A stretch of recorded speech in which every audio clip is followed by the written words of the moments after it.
وسلم على رسوله الكريم اما بعد اعوذ بالله من الشيطان الرجيم بسم الله الرحمن الرحيم اعدلوا هو اقرب للتقوى آمنت بالله صدق اللہ العظیم۔ میرے معزز سامعین کرام السلام علیکم ورحمۃ اللہ وبرکاتہ۔ آج کا موضوع سخن ہے 8 روٹیوں کی 3 مسافروں میں الوی تقسیم۔ آئیے الوی تقسیم ملاحظہ فرمائیں۔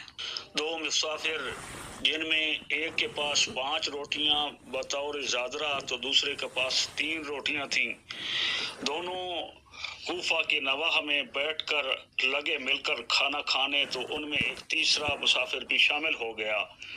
پھر تینوں نے مل کر برابر کھانا کھایا تو تیسرے نے جاتے ہوئے 8 درہم ان دونوں کو تھما دیے کہ آپس میں تقسیم کر لینا۔ 5 روٹیاں والے نے 5 درہم خود رکھے اور 3 درہم اپنے ساتھی 3 روٹیوں والے کو دے دیے۔ 3 روٹیاں والے مسافر نے 3 درہم لینے سے انکار کرتے ہوئے آٹے کا مطالبہ کر دیا۔ جب جھگڑا بڑھنے لگا تو کسی نے انہیں عدالت علوی کا مشورہ دیا۔ دونوں مسافروں نے عدالت علوی کا رجوع کیا۔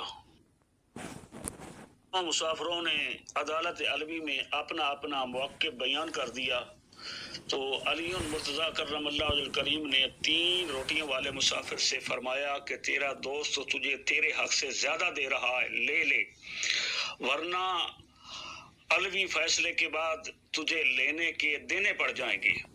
پر وہ بضد رہا تو علی مرتضیٰ کرم اللہ وجہ الکریم کو فیصلہ کرنا پڑا۔ تو آئیے علوی فیصلہ سماعت فرمائیں۔ 3 مسافروں نے 8 روٹیاں مل کر برابر برابر کھائیں تو ہر روٹی کے 3 ٹکڑے ہوئے، یوں 8 روٹیوں کے 8 تریاں 24 ٹکڑے ہو گئے۔ 5 روٹیوں والا پہلا مسافر، کل مسافر 3، 5 روٹیوں کو 3 مسافروں سے ضرب دی تو 5 تریاں 15، 15، 5 روٹیوں کے 15 ٹکڑے ہو گئے۔ اتنے ٹکڑے پہلے مسافر نے خود کھائے، ان کی تعداد ہے 8۔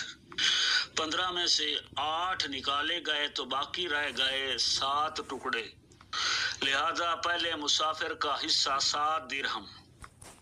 3 روٹیوں والا دوسرا مسافر، کل مسافر 3 روٹیوں کو 3 مسافروں سے ضرب دی تو 3 تیاں 9، لہذا 3 روٹیوں کے 9 ٹکڑے ہو گئے۔ 8 ٹکڑے تو دوسرے مسافر نے خود کھائے تو 9 میں سے 8 تفریق کیے تو باقی ٹکڑا 1 ہی بچا۔ فرمایا دوسرے مسافر کا حصہ 1 ہی درہم بنتا ہے۔